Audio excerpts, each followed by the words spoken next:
Okay, we're just a few blocks from the Riley Park Community Garden, and we have a chance here to make use of a very nice rooftop garden. So we're going to have a chance to look at some of the plants that you've got up here, but they kind of express your goals as a couple in terms of what you want in your garden. So how would you characterize what you want for your container garden in here? For me, it would all be flowers, because there's grocery stores, there's Riley Park Garden, there's a market, but we combine our interests and we plant a few vegetables and some tomatoes and lots of herbs. And originally, I think we had some good friends who had bees and hives, and we thought, it'd be great if we had things that attracted the bees. Perfect. So you're contributing to not only the aesthetics of the area here, but also biodiversity in the neighborhood, and a friendly site for pollinators. Right. Yeah, good. Scott, we'd like to hear more about your sort of thought process as you thought about materials and construction of beds for your situation here. Ideally, in a small space like a patio or a deck in an apartment, you're restricted to much smaller containers. The materials that can be used for these containers vary from simple 1x10 or 1x12 lumber cut, or you can get larger plastic or rubber made types of containers that work. The biggest concern, I think, is how you're going to get it to the deck, how you're going to get it up to that particular floor in the apartment building or on a 3-story walk-up. So it has to be manageable. I think that's the first thing. If you have a bigger area, patio, and you want something, you can go to steel, metal, or to concrete, something that is aesthetically much more pleasing and part of the landscape. And you have water. You can put a line like this in, and it's just a matter of turning it on once a day or every couple of days. And the soil that is used, you have to be able to transport it to that garden, and so it has to be reasonable. If you have lots of space, you have access to in your back lane, and you can bring it into the deck, then you can build larger. If you're in an apartment, you go smaller. You stay within the footprint. I guess the other thing is where you're able to repurpose lumber like this is another sort of sustainable objective here. And although you had access to it as a construction person, but other people probably can be opportunistic as well, take advantage of what's available. Yeah, there's always, especially in Vancouver, an example next door here, there's pieces of lumber that are hauled out in trailer loads every couple of weeks. So there's lots of material.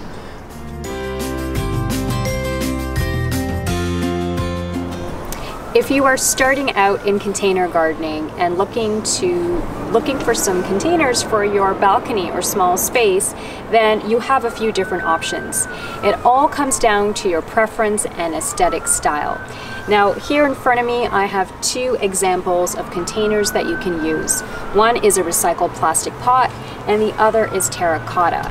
Now, it's really important that no matter what container you use, that you have drainage holes at the bottom of your pot. You don't want your plant sitting in wet, moist water because the roots will rot. So always remember, buy a pot with drainage holes, and if it's a recycled plastic pot or plastic and doesn't have any holes, you can drill some in it. So again, plastic is really inexpensive, as is terracotta. Both are quite durable. Terracotta tends to be a bit more porous, and in our BC fall and winter climate, it can break or crack due to the rain and wind. So that's something to consider. So these are just 2 options for you in terms of container materials.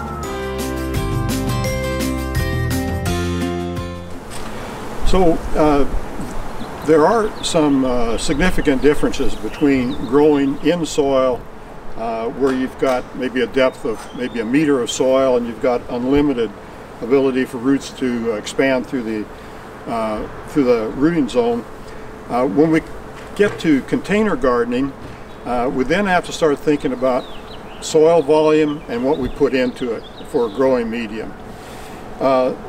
Soil volume is important because the larger the volume you have, the more buffered the root system is to withstand times without water, the ability to hold nutrients.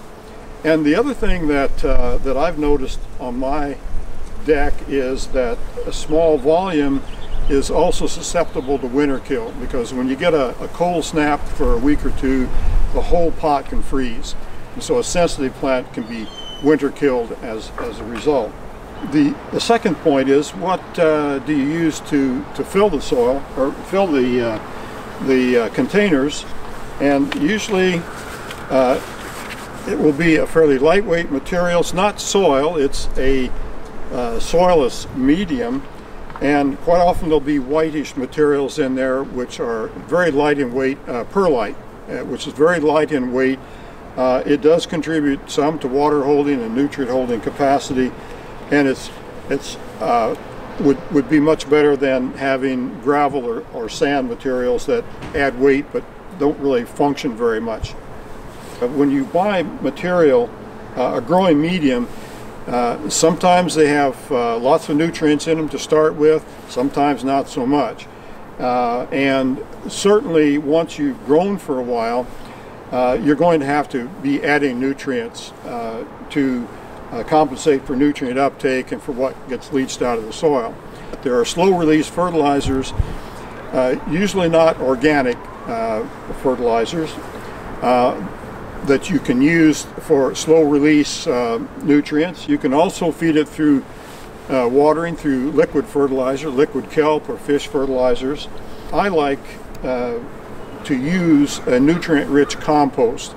And so if you've got a kitchen compost system where you're putting your food waste in there and that compost down, generally speaking, that in itself is a slow release fertilizer, and it kind of creates a kind of a mini nutrient cycle within your apartment complex, your balcony, your apartment, your house, or your garden.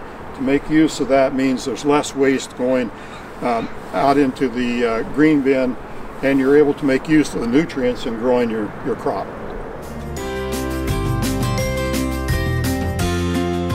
One of the important factors to note when you are growing food in small spaces is location.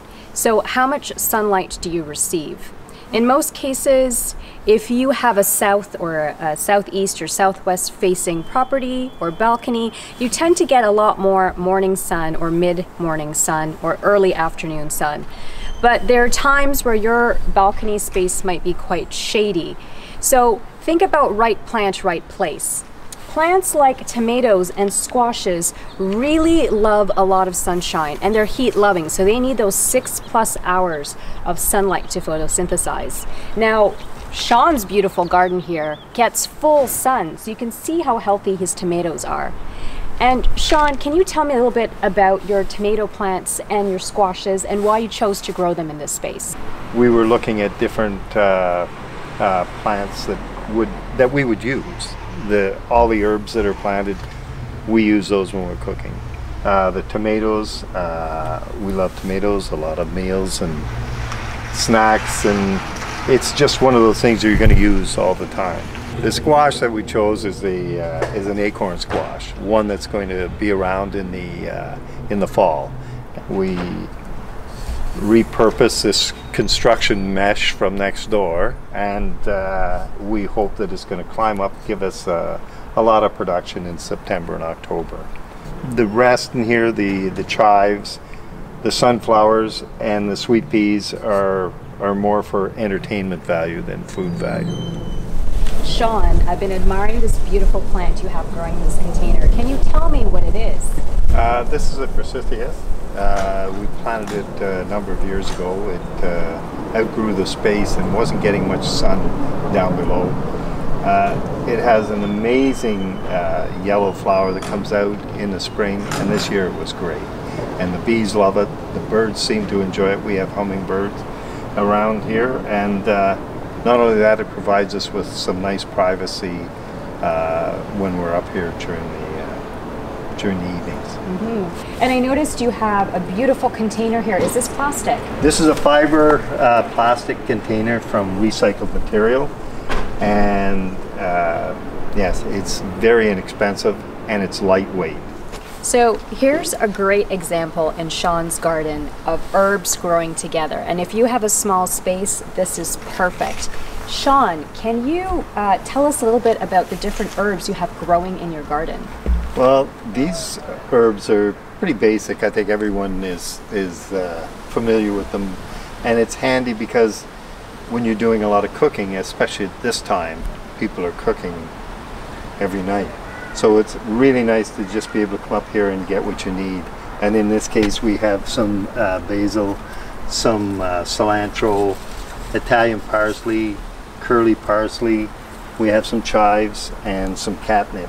Oh yeah, and that's great for the pollinators. And I've again been admiring this beautiful plant. I'm gonna guess this is not an herb. Can you share with us what it is? This is a very special herb. No, this is a daylily that we've cut from a larger plant over the years, and we just stick them all over the garden because in the fall you end up with these beautiful flowers. And I've also noticed this is definitely not an herb, but this is a beautiful ornamental allium in the allium family, and it has these beautiful spikes of purple flowers. So this is just a beautiful array of a variety of plants that you can grow in a small space. I'd like to say it was planned, but it's purely accidental. Well, it's still beautiful. Okay, we'd like to thank Sean for taking the time to share his thoughts and this great space here with all these plants and very interesting containers, and also talking about his and Rosie's goals in creating this garden space. So thanks very much. You're very welcome. It's been fun. We hope this video has given you some tips and tools to start your container gardening journey. And remember that it's not a scary experience. You just need to start and experiment and learn about the plants that you would like to grow. There's some really great varieties of things that you can grow in containers. Some of my favorites include cherry tomatoes, eggplants, dwarf varieties of zucchini. You can grow all kinds of lettuces and Asian greens, and of course lots of herbs, and some of them are perennial, which means they'll keep growing year after year. So from both Art and I, until we see you next time, have a great week.